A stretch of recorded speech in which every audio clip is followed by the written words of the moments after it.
gostaria de agradecer à organização, então, pelo convite, pela oportunidade de estar aqui para apresentar para vocês um pouquinho sobre as plataformas de cultura 3D. A finalidade vai ser dar uma visão geral, para quem ainda não conhece, né, ter um primeiro contato com a metodologia, aprender um pouquinho sobre como que ela funciona, quais seriam os benefícios que ela traz para os resultados, para os seus testes, e como que a gente pode ajudar, né, nesse sentido. Então, claro que a literatura ela é muito vasta, a gente não consegue abordar todas as tecnologias, a gente vai tocar em algumas, mas a gente fica à disposição se vocês tiverem alguma dúvida.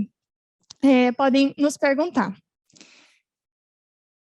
Trazendo um pouquinho no contexto, né, no mesmo contexto que a doutora Suzane já apresentou, que é a crescente procura e o investimento que se vai ter ao longo dos próximos anos com cultura celular, esse gráfico ele é muito interessante, que ele mostra como que isso vem acontecendo ao longo dos últimos 25 anos, pelo menos. Né? Quando a gente vê no PubMed o número de publicações utilizando o termo cultura 3D, a gente pode ver que ao longo dos últimos 25 anos, isso tem aumentado quase que exponencialmente, né? E por que isso? O que a cultura 3D ela traz de benefício? Por que ela é tão importante? E por que tem tantos grupos transferindo, né, seus experimentos, seus testes para modelos 3D? A gente vai entender um pouquinho. Por que fazer cultura 3D? Essa é a principal pergunta. Então, a gente, atualmente, né, a maior parte da cultura celular, dos estudos que são feitos, eles utilizam ou modelos animais ou um modelo em monocamada, né, aquela célula que é cultivada numa plaquinha, numa garrafinha, e você vai transferir ela de um organismo que está organizado em 3 dimensões, que vai estar rico em sinalizações, em moléculas naquele ambiente, e você vai transferir ele para um ambiente artificial, que ela vai ter incentivos para aderir num plástico, e você vai fazer os seus tratamentos, elas vão estar expostas a esses tratamentos. Só que a gente não consegue reproduzir toda a complexidade daquele organismo, né? O modelo, o humano, por exemplo, de onde a gente tira essa célula. E essa é uma principal limitação da cultura 2D. Quando a gente faz testes, a gente vai chegar em um certo estágio e a gente não vai conseguir mais ter a mesma resposta. Ou a gente vai parar, vai barrar, e nisso passou muito tempo das nossas pesquisas.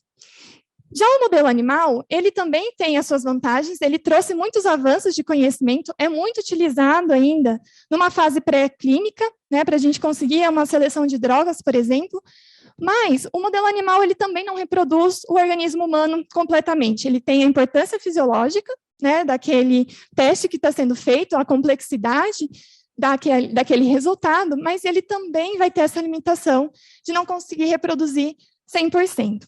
Não só quanto ao modelo, mas também em relação aos custos e as questões éticas, né? Que hoje em dia a gente tem essa crescente demanda por buscar novas metodologias que possam substituir o uso de animais, pelo menos em algumas etapas, ou pelo menos reduzir, né, o uso deles.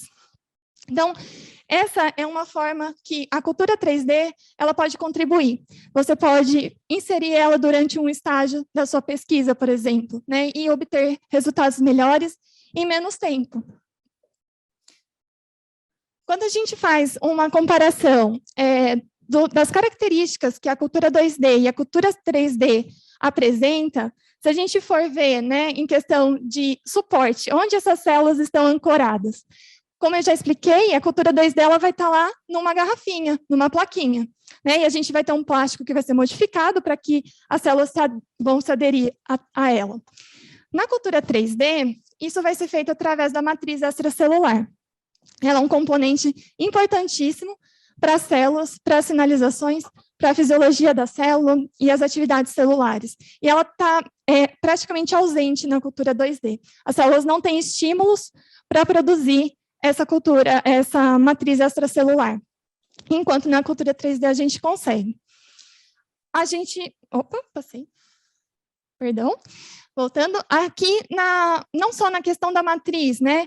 O contato das células com a matriz ela é importante, o contato das células com as outras células, então aquele ambiente em que a célula vai ter uma interação em diferentes dimensões, não só com a célula que está ao lado, não só com o plástico que está no fundo, né? A célula ela vai estar organizada de uma forma diferente.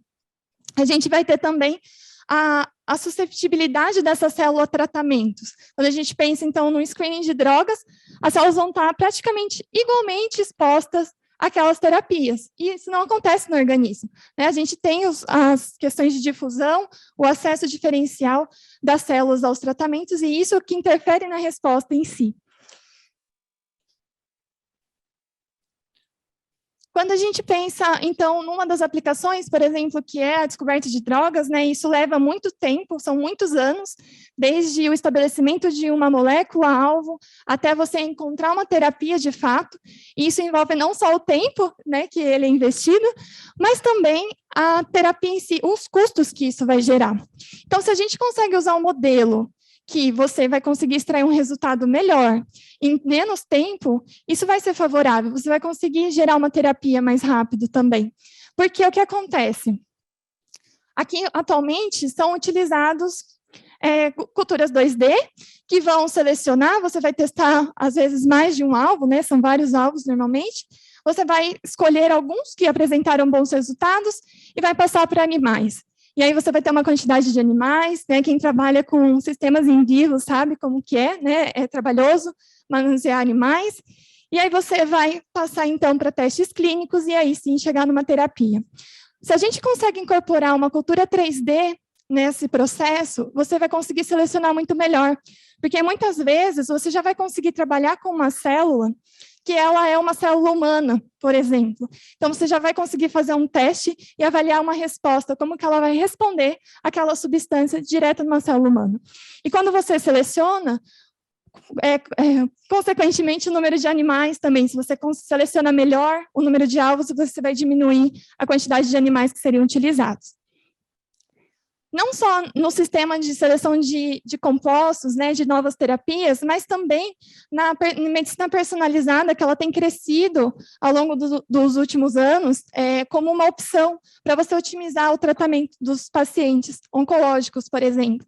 Então, ao invés de você descobrir na prática, né, se o paciente ele é compatível ou não com determinado tratamento, você pode fazer os testes diretamente das amostras, né, uma biópsia, se for possível, fazer um painel de drogas e testar e já descobrir qual é um tratamento mais recomendado.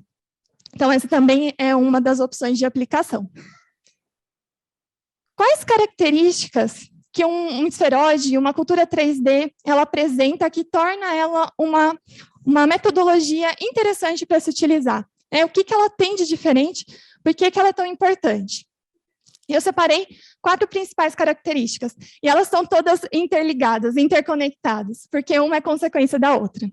Então, como eu já expliquei, a gente consegue, dentro do sistema de uma cultura 3D, ter a presença das moléculas, das proteínas de matriz extracelular. Elas estão presentes no organismo, elas fazem parte da organização do nosso tecido. Então, elas vão estar tanto na matriz intersticial, produzidas pelas células, como também na membrana basal, fornecendo aquele suporte. As células elas vão estar organizadas de forma que elas vão conseguir interagir, e isso não só pensando em um único tipo celular, porque a cultura 3D também permite que você faça co-cultivos, então você reproduzir aquele ambiente mais complexo que um tecido apresenta. Você vai ter uma reprodução dos gradientes de concentração encontrados no organismo também, e também a expressão gênica ela vai ser diferencial. Quando a gente comparar, né, tem muitos resultados, vou mostrar alguns exemplos para você, da expressão gênica em tecidos 2D e 3D. Então, aqui, a matriz extracelular, ela tem essa função, não apenas estrutural, que ela é muito importante, né, onde as células vão se ancorar também, vão interagir, tem receptores ali presentes, interagindo entre elas, mas elas também têm essa função de suporte bioquímico, porque dentro da matriz, as células elas vão produzir também substâncias, moléculas, que vão ficar ali presas na matriz. Isso também é importante para sinalizações e atividades celulares, e são importantes para regular atividades como a proliferação, a diferenciação celular. Então, quando a gente consegue reproduzir isso in vitro, isso é muito importante, que são características que normalmente estão presentes em vivo. Aqui são alguns exemplos de proteínas acho que eu passei. São alguns exemplos de proteínas que estão presentes na matriz na matriz extracelular, elas vão variar em concentrações, em nível de expressão de tecido para tecido, mas o mais importante é que elas estejam presentes e reproduzindo aquele ambiente. Além disso, quem trabalha com modelos tumorais sabe a importância de você reproduzir uma barreira para fazer os tratamentos também, porque a gente consegue reproduzir o que seria um tumor sólido antes do estágio de vascularização, por exemplo, em que a matriz ela vai ser essa barreira, as células vão estar organizadas de uma forma também a limitar, né, a concentração de substâncias ali dentro. Já vou mostrar um pouquinho para vocês. Então, é assim que a gente consegue fazer algo mais interessante, né, para fazer uns testes com melhores resultados. A outra característica aqui é a própria interação celular. Então, como eu já expliquei para vocês, a gente pode colocar diferentes tipos celulares dentro desses modelos. Elas vão interagir, vão formar, através de proteínas de adesão, receptores, toda essa sinalização, que ela é importante que aconteça. Vai liberar substâncias, também vão ficar na matriz. E você, para modelos também tumorais, você consegue reproduzir o que é o estroma, né? Que ele não vai ser composto apenas pelas células tumorais, mas também outras células que são importantes para reproduzir aquele tecido.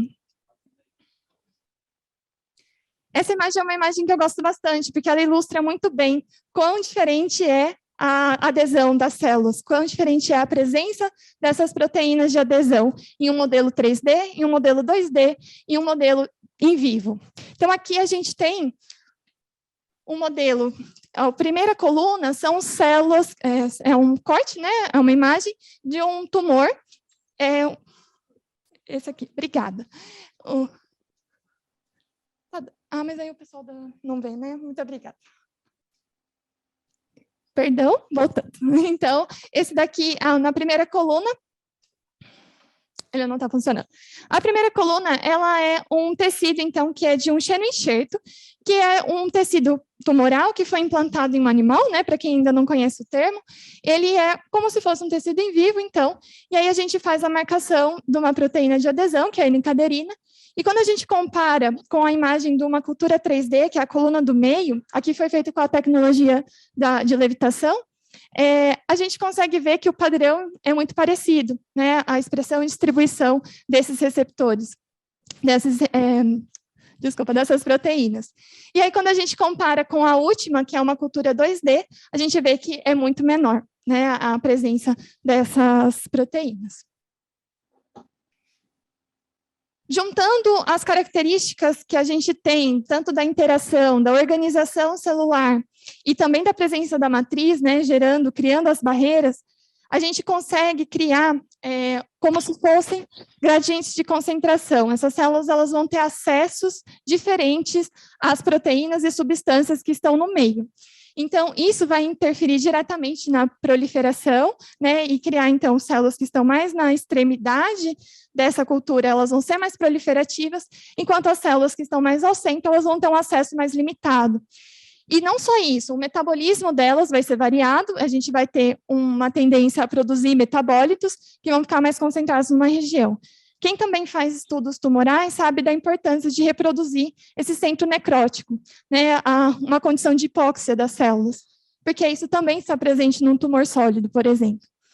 Então, aqui a gente consegue fazer, no modelo, né, reproduzir todo esse ambiente e essa diferença de concentração das células, né, de acesso das células. Os genes expressos, eles vão ser diferenciados. Por quê? Justamente por todas as características que eu já citei antes. A gente tem uma complexidade de sinalizações acontecendo ali, né, de interações celulares, que elas vão auxiliar na expressão gênica também. Então, quando a gente vê a organização, tem artigos já mostrando e comparando essas características, né, a gente consegue ver que a expressão gênica nos esferoides ela é muito mais próxima em questão de proteínas expressas dos modelos em vivo do que da cultura em monocamada em si. Eu trouxe alguns resultados para mostrar para vocês. Por exemplo, no primeiro gráfico, né, que eles analisaram um modelo de tumor de próstata, E eles normalizaram os dados para 2D, para vocês verem como que a expressão gênica, com a cultura 3D, para esses genes, por exemplo, ela já se mostra diferente. E embaixo é a expressão de proteínas em si. Eles compararam o modelo de camundongo, então eles pegaram um adipócito de camundongo e também compararam com o modelo de adipócito produzido em 3 dimensões. E a gente pode ver, o que é muito interessante desse resultado, é que a maior parte das proteínas presentes no modelo 3D, eles estavam presentes no tecido em vivo. Então, isso mostra a importância, a relevância, né, como é robusto o modelo 3D. E eu falei bastante sobre as características, e agora a gente vai entender um pouquinho como que a gente pode formar os esferoides em si, né, essas estruturas em 3 dimensões. Como eu disse, a literatura é vasta, e a cada dia a gente está aprimorando e desenvolvendo novas tecnologias. E a gente já tem algumas que são bastante conhecidas, existem outras, então, que vocês saibam, né, que aqui a gente não vai conseguir abordar todas, mas a gente tem algumas metodologias que reproduzem barreiras celulares mais relacionadas com os epitélios. A gente tem metodologias que usam como se fossem suportes para que a célula consiga se estabelecer e desenvolver essa estrutura 3D, e outras metodologias que são ausentes desses suportes, elas vão induzir o agregamento das células de forma diferente. Além de plataformas especializadas que muitas vezes associam mais de uma tecnologia para criar esse ambiente tridimensional. Vamos ver as características, né, de cada uma. Então, os modelos de barreira, como eu mencionei, eles são realmente para reproduzir, muitas vezes criar compartimentos. Algumas linhas de pesquisa consideram como uma metodologia 3D, outras consideram que elas estão numa transição para uma cultura 3D de esferoide que a gente mais associa, né? Mas, em si, o mais interessante é que ela consegue também, para os modelos epiteliais, reproduzir características muito próximas do que acontece no in vivo, e para você também ver a interação, como, por exemplo, na barreira intestinal, a absorção de moléculas, ela também é bastante utilizada e relevante. Aqui é um exemplo, né, para mostrar para vocês como é interessante, como se parecem. Esse é um modelo de pele que já está muito utilizado, muito aderido por indústrias cosméticas na substituição de animais, testes animais, que mostram ótimos resultados também.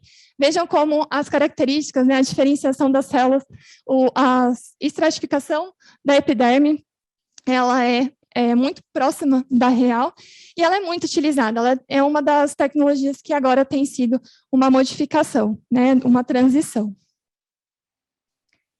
Passando para as tecnologias de esferoide, né, para a formação de esferoides em si, a disposição das células em um formato mais redondo, a gente tem as tecnologias que vão usar o que eu mencionei para vocês, que são os suportes, tipos de scaffold. O mais utilizado e o mais conhecido, inclusive, dessa característica, são hidrogéis. E eles podem ser de fontes naturais ou sintéticas, e a função do hidrogel é criar como se fosse uma malha. Ela vai ter uma composição de polímeros que vão formar cadeias, né, que vão dar esse suporte, essa estruturação no ambiente para as células se estabelecerem e se multiplicarem e criarem os esferoides em si. A função dessa matriz, né, onde você vai colocar a célula, é reproduzir o ambiente da matriz extracelular. Então, é uma forma de você associar a presença da característica de matriz naquelas células para elas poderem se estabelecer. Igualmente, né, a matriz, como a gente sabe, ela vai conter também substâncias importantes, como fatores de crescimento, que vão ser importantes para as células se desenvolverem. Depois, passando para algumas tecnologias que não dependem dessa matriz externa, né, dessa estruturação, que são as tecnologias scaffold-free, elas vão incentivar as células a se agregarem de formas diferentes. A tecnologia do hanging drop, ele vai usar, por exemplo, a força gravitacional. Então, você vai, a partir da tensão superficial, vai colocar as células de forma que elas fiquem suspensas, e a partir da força gravitacional, as células vão ser atraídas para o fundo, né, daquela gota, onde elas vão se encontrar, agregar e formar as estruturas. Você pode fazer um controle do tamanho dessa amostra a partir da quantidade na gota que você coloca, né? Mas o importante é que essa gota não caia.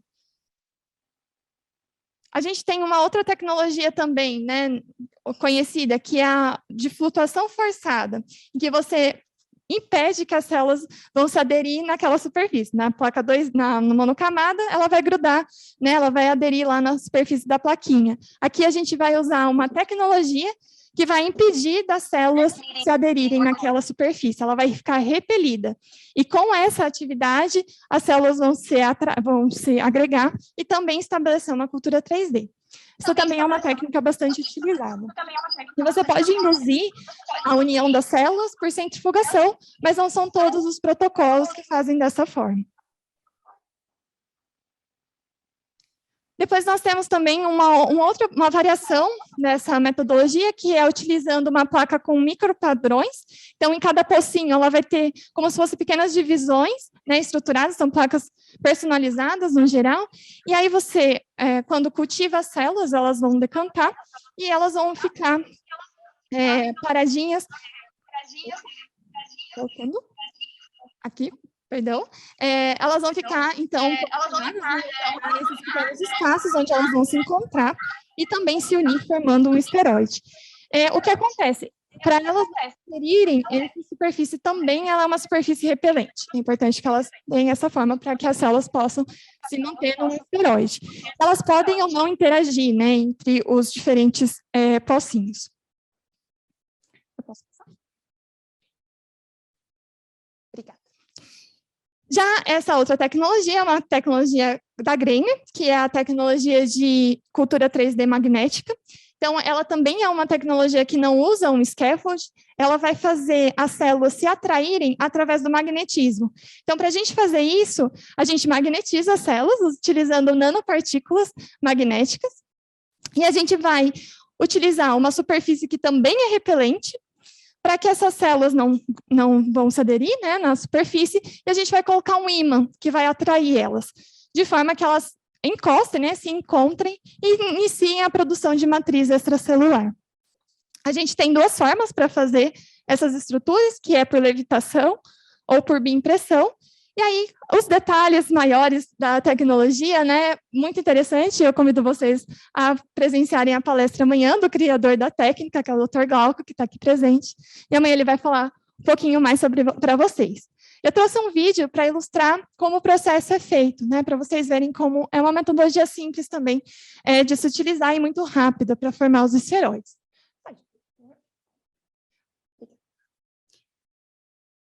É um vídeo bem rápido para vocês verem.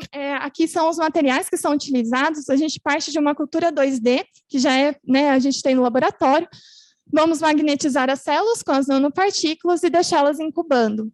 Uma vez magnetizadas, elas vão ser recuperadas da garrafa, né, por métodos já utilizados, por exemplo, tripsinização. As células vão ser contadas e distribuídas, então, numa plaquinha repelente, com o drive magnético. Nesse caso, é o bioprint, então o drive está embaixo da placa. Vai distribuir as células, e em poucos minutos a gente já consegue ver as células sendo atraídas pelo ímã. Isso é visual. E vai deixar ela incubando por um período que pode variar de célula para célula, até que as células produzam a matriz e consigam estabelecer uma cultura.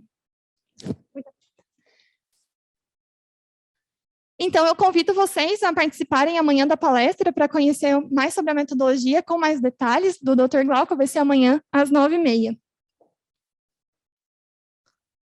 E já essa última leva, né, de metodologias são as plataformas especializadas. Essas são plataformas que vão gerar uma complexidade também dos sistemas, e começando pela microfluídica, eles são dispositivos que vão reproduzir o microambiente, e ele vai conseguir integrar mais de um órgão, por exemplo. Então, muito utilizado para os chamados órgãos on-a-chip, através da perfusão de líquidos, né, de materiais, de substâncias, a partir das culturas organizadas em uma sequência específica, né, que vai reproduzir os órgãos, você consegue ver como que eles são metabolizados. Então, essa é uma plataforma que, no geral, ela integra outras metodologias também. E as impressoras 3D, que elas também são uma forma de plataforma, que ela vai utilizar, com o auxílio de um computador, de uma tecnologia mais profissional, o estabelecimento das culturas através de biotintas com células. Então, você vai conseguir formar uma estrutura com um formato, né, de interesse, isso sempre estabelecido, e a gente tem diferentes técnicas, né, disponíveis aí no mercado para bioimpressão. Então, essa é uma outra forma e um modelo para fazer um cultivo de tecidos em laboratório. Como que eu vou escolher a técnica que é mais adequada para mim? Como que eu sei que ela é a mais recomendada? Tem uma que é melhor que a outra? Né? Essas são perguntas que quem quer passar para uma cultura 3D sempre faz. Vai ser muito difícil? Eu preciso de muito material? É muito caro? E é muito difícil responder isso com apenas uma técnica, porque todas elas têm as suas limitações e as suas vantagens. Então, você precisa de uma estrutura muito complexa, ou você não vai precisar de um equipamento profissional para o seu laboratório, né? Às vezes, uma bioimpressão, ela vai ser muito complicada, muito complexa para você partir, você está iniciando no processo. Então, escolha uma técnica que, em nível de complexidade para o que você quer avaliar, ela vai atender também. E a homogeneidade? A homogeneidade é uma parte importante. Tem algumas técnicas que não conseguem assegurar uma homogeneidade entre as suas estruturas, dentro de uma mesma placa, por exemplo. Então, quando a gente olha aqui, né, a gente quer um experimento reprodutivo, é muito importante que ele seja homogêneo. Se a gente olhar na imagem, né, independente da quantidade de células, todas as replicatas elas estão muito parecidas. Então, que técnica que vai trazer isso? Eu consigo manter o mesmo tamanho, o mesmo formato, de um dia para o outro? Né? Isso, o que vai impactar nesse tamanho? A técnica que eu vou usar, ela vai atender isso? E quanto à reprodutibilidade dessa técnica, não só a homogeneidade, mas ela é reprodutível, né? Às vezes, para alguns tipos celulares já são conhecidos, outros você ainda precisa estabelecer. Você tem variações de lote para lote do material que é utilizado, por exemplo, o hidrogel tem um pouquinho dessa limitação, dependendo da fonte de onde ela vem, uma fonte natural, se você extrai isso de animais, pode ter variação de lote para lote. Substâncias que estão presentes lá, elas vão interferir na resposta, elas são compatíveis com o modelo que eu quero estudar. Produz a matriz extracelular endógena, por exemplo, a própria célula está criando o microambiente dela. Eu preciso trabalhar com as culturas, a gente sabe quem trabalha com cultura, a maior parte aqui tem experiência, trocar meio, fornecer os nutrientes para ela. E como que eu vou trabalhar com isso? É fácil de manusear? Eu consigo transferir isso de uma placa para outra com facilidade? Por exemplo, com a célula magnetizada a gente consegue, usando um ímã, transferir ela de um posto para o outro.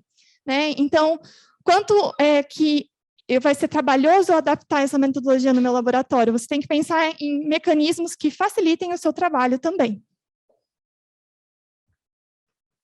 E a automação, que para quem trabalha, às vezes, com screening de drogas, ela é muito importante. Você vai trabalhar com uma quantidade de amostras muito grandes, e você precisa de algo que seja ágil, fácil de trabalhar, né? E que seja não só reprodutível ou homogêneo, mas que você também consiga automatizar. Então, quando a gente faz isso, né, você pode se perguntar se a técnica que você quer usar, ela é uma técnica escalonável, você vai conseguir aplicar ela num sistema automatizado? E o custo? Essa é a pergunta-chave. Todo mundo, eu tenho certeza que alguém ia fazer essa pergunta. É muito caro? É muito difícil responder isso com uma única resposta, porque o custo ele é relativo. O que você espera com essa metodologia? Você vai esperar resultados melhores também. Então, se você está aplicando, demandando muito tempo do seu experimento, se você está investindo numa metodologia que ela não é tão robusta, ela também vai ser custosa. Então, por que não investir inicialmente em algo que já vai trazer bons resultados? Tem técnicas que elas são mais suscetíveis à contaminação. Às vezes você precisa de um tempo muito grande de cultivo, e ela vai ser mais suscetível à contaminação. Então, dependendo, escolher uma técnica que forme um esferoide bem estabelecido em menos tempo, também é algo interessante para você. E agora, alguns exemplos de aplicação e de linhagens celulares que são utilizadas, né, que já são conhecidas para a cultura 3D. A doutora Suzane até já mostrou, né, algumas aplicações e o interesse de buscar um tecido que seja mais reprodutível, no futuro, um mini órgão que possa substituir. A gente já tem terapias, né, atualmente desenvolvidas para substituir, fazer tratamentos de feridas, por exemplo. E muitas vezes eles são desenvolvidos a partir de células-tronco, né, para conseguir a diferenciação de uma célula, e você conseguir reproduzir essa complexidade tecidual em laboratório.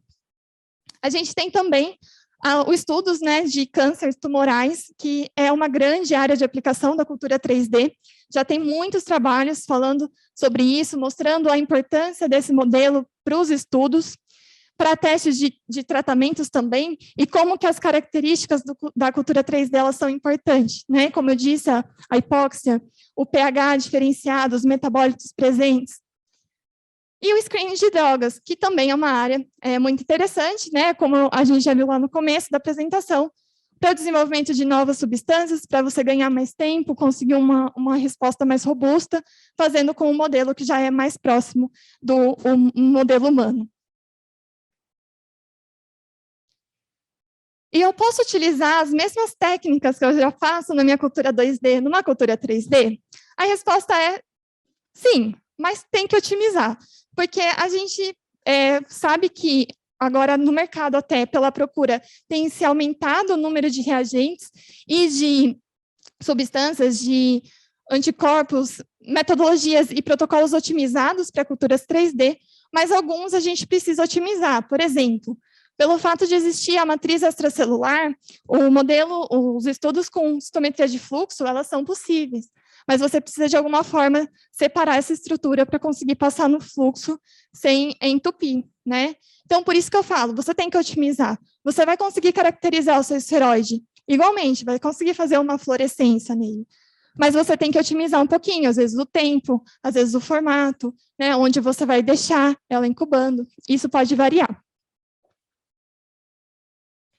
E que células eu posso usar, né? Tem alguma limitação em relação ao tipo celular para fazer a cultura 3D? Já existem muitos trabalhos com diferentes células em diferentes campos. Então, células-tronco, células primárias, células tumorais, diferentes tecidos estabelecidos.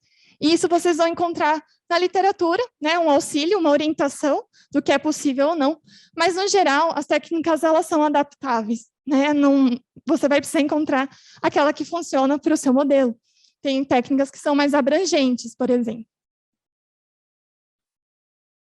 Só para exemplificar para vocês, né, o que eu posso falar, que eu tenho conhecimento, propriedade, são os exemplos que a gente tem dentro do estado de São Paulo, né, em grandes centros de pesquisa. Como que os clientes que trabalham com uma única metodologia, que é a metodologia de 3D magnética, eles conseguem estudar? A gente tem vários na área de câncer tumoral, mas a gente também tem pessoas que fazem desenvolvimento de tecidos, engenharia tecidual, aplicações de estudo de interação, de infecção, de invasão, até estudos com células animais, né, no campo veterinário. Então, as aplicações elas são muito variadas, por isso que eu falo que não é restrita a uma única metodologia, um único tipo celular. Eu gostaria de agradecer, então, a atenção de vocês, espero que tenha contribuído para aumentar o conhecimento da tecnologia. O tempo é curtinho, porque é muito legal, é um assunto muito interessante, mas qualquer dúvida, eu fico à disposição, então, para responder perguntas, e quem tiver preferência pode me procurar através do meu e-mail, entrar em contato. E também sigam a Greiner nas mídias sociais, que a gente sempre está trazendo algumas informações muito interessantes, algo para agregar para vocês. Muito obrigada.